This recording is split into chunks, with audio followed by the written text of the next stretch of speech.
नमस्कार दोस्तों, आप सभी का आपके अपने YouTube चैनल एजुकेशन नगरी पर आप सभी का स्वागत है।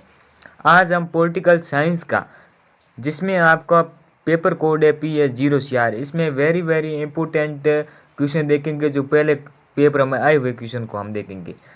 जो आपका एग्जाम है BA सेकेंड ईयर का, भारतीय राजनीति का एक परिचय, तो महत्वपूर्ण क्लास होने वाली है, वेरी इंपॉर्टेंट क्लास होने वाली है BA सेकेंड ईयर की। अगर हम बात करते हैं, जो एग्जाम आपका कब है, 17 अगस्त को आपका एग्जाम है। हमारी क्लास थर्ड होगी, 2 क्लास से पहले हो चुकी है, ये हमारी क्लास थर्ड नंबर होगी। खंड अति लघुतरात्मक प्रश्न। तो पहला क्वेश्चन देखिए आप कि भारतीय संविधान में संपत्ति के अधिकार की वर्तमान स्थिति क्या है। 44वें संविधान संशोधन 1978 के बाद संपत्ति का अधिकार मौलिक अधिकार नहीं रहा। अब ये संविधान के अनुच्छेद 301 के अंतर्गत कानूनी संवैधानिक अधिकार हैं। ये संविधान के जो मौलिक अधिकार में ये संपत्ति का अधिकार नहीं रहा वर्तमान में। अगला क्वेश्चन देखिए कि भारतीय संविधान को संघात्मक क्यों कहा जाता है। क्योंकि इसमें केंद्र और राज्यों के बीच में जो शक्तियों का संवैधानिक विभाजन किया गया है तथा दोनों सरकारों अपने अपने क्षेत्र में कार्य करती, दोनों सरकारें अपने अपने क्षेत्र में कार्य करती, केंद्र केंद्र के रूप में और राज्य राज्य के रूप में काम करती है। अगला प्रश्न देखिए, धर्मनिरपेक्ष से क्या अभिप्राय है आपका। धर्मनिरपेक्षता का अर्थ यह है कि राज्य सभी धर्मों के प्रति समान व्यवहार करे और किसी एक धर्म को राज्य धर्म न बनाए। वेरी इंपॉर्टेंट सवाल। अगला प्रश्न देखिए कि क्षेत्रवाद क्या है। जब किसी क्षेत्र के लोग अपने क्षेत्र के आर्थिक, राजनीतिक, सांस्कृतिक और सामाजिक हितों का प्राथमिकता देकर विशेष मांगे उठाते हैं तो उसे हम क्या कहते हैं, क्षेत्रवाद कहते हैं। अगला प्रश्न देखिए कि दल बदल से क्या अभिप्राय है।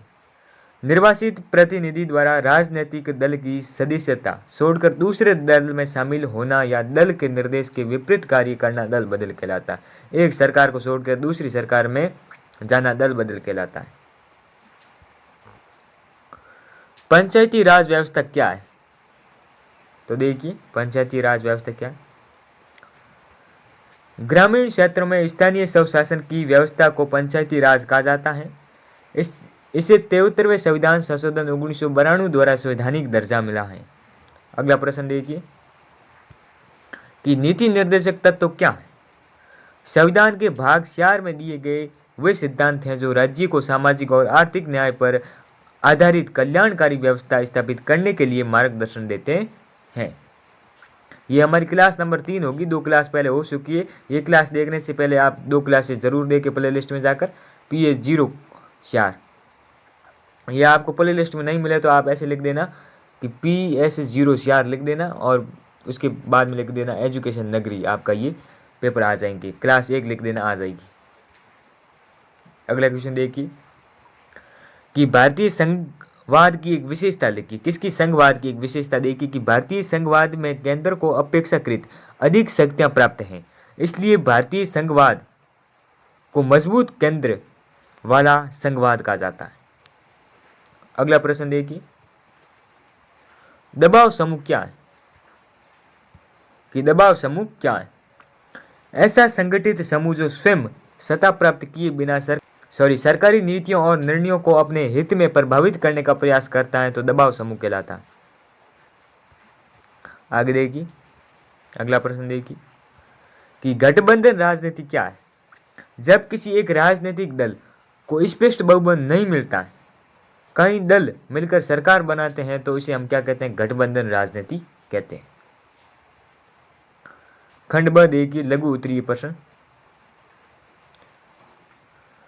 कि भारत में पंचायती राज व्यवस्था की संरचना 73वें संविधान संशोधन 1992 द्वारा त्रिस्तरीय व्यवस्था स्थापित की गई है। इसके बारे में आपको बतानी कौन कौन सी की गई है त्रिस्तरीय व्यवस्था। ग्राम स्तर, मध्य स्तर और जिला स्तर। ग्राम स्तर पर ग्राम सभा और एक ग्राम पंचायत होती है। मध्य स्तर पर जो पंचायती समिति होती है वे होती है। जिला स्तर पर जिला परिषद होता है। इसकी प्रमुख विशेषताएं देखिए, 5 वर्ष का कार्यकाल होता है। इसमें SC ST महिलाओं के लिए आरक्षित राज्य निर्वाचन आयोग होते हैं अलग से। राज्य वित्त आयोग 11वीं अनुसूची के 29 विषय हैं इसमें। अगला प्रश्न देखिए कि मौलिक अधिकारों तथा नीति निर्देशक तत्वों में अंतर स्पष्ट कीजिए। किस किस में? मौलिक अधिकारों में और नीति निर्देशक तत्वों में अंतर स्पष्ट करना है। तो देखिए पहले हम बात करते हैं मौलिक अधिकार की। नागरिकों की स्वतंत्रता एक अधिकारों की रक्षा करते हैं, राज्य को सामाजिक आर्थिक नीतियों के लिए दिशा देते हैं, न्यायालय द्वारा लागू कराए जा सकते हैं और सामान्यतः न्यायालय द्वारा सीधे लागू नहीं कराए जा सकते हैं। अब देखिए नीति निर्देशक तत्व के में अंतर देगी। व्यक्ति की स्वतंत्रता पर अधिक जोर देना, सामाजिक एवं आर्थिक न्याय पर अधिक जोर देना, लोकतांत्रिक अधिकारों की रक्षा करते हैं, कल्याणकारी राज्य की स्थापना में सहायक होते हैं। दोनों का उद्देश्य भारत में लोकतांत्रिक एवं न्यायपूर्ण समाज की स्थापना करना है। वेरी वेरी इंपॉर्टेंट सवाल है, ये कई बार बीए के एग्जाम में पूछा गया। वेरी वेरी इंपॉर्टेंट सवाल था ये।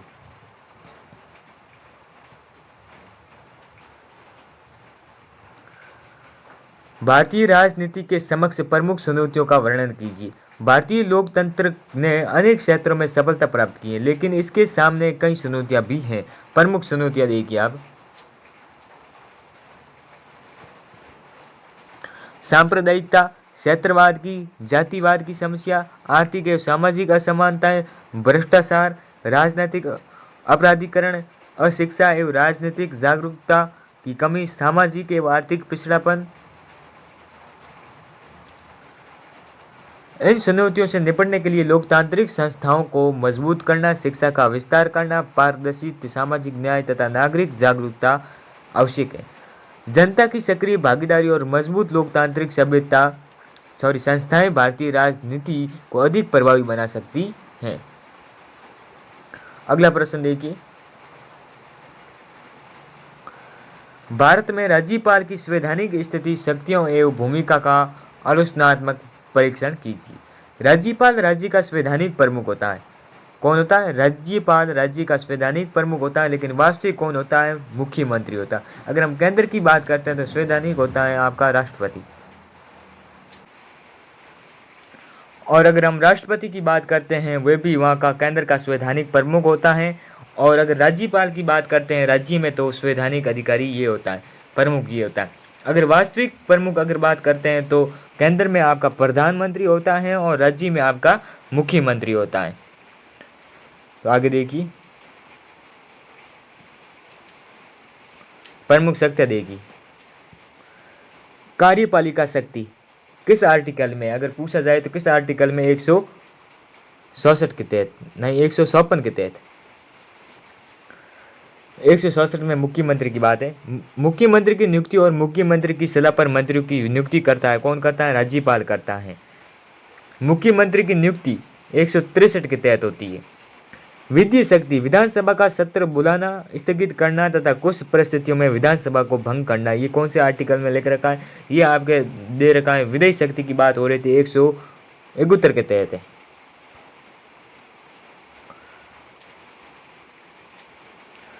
विधेयकों से संबंधित शक्ति राज्य विधान मंडल द्वारा पारित विधेयकों पर संविधान के अनुसार निर्णय लेना तथा कुछ विधेयकों को राष्ट्रपति के विचार के लिए सुरक्षित रखना। विवेकाधीन भूमिका ऐसी परिस्थितियों में जहां संविधान राज्यपाल को विवेक का अवसर देता है वह अपनी संवैधानिक भूमिका निभाता है। आगे देखिए, राज्यपाल का प्रमुख उद्देश्य राज्य में संवैधानिक शासन और केंद्र राज्य संबंधों के बीच में संतुलन बनाए रखना होता है। जिस प्रकार केंद्र में राष्ट्रपति का होता है उस प्रकार राज्य में राज्यपाल का होता है।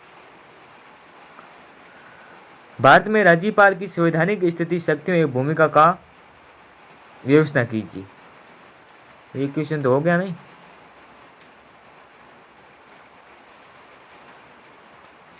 ये आपका हो गया।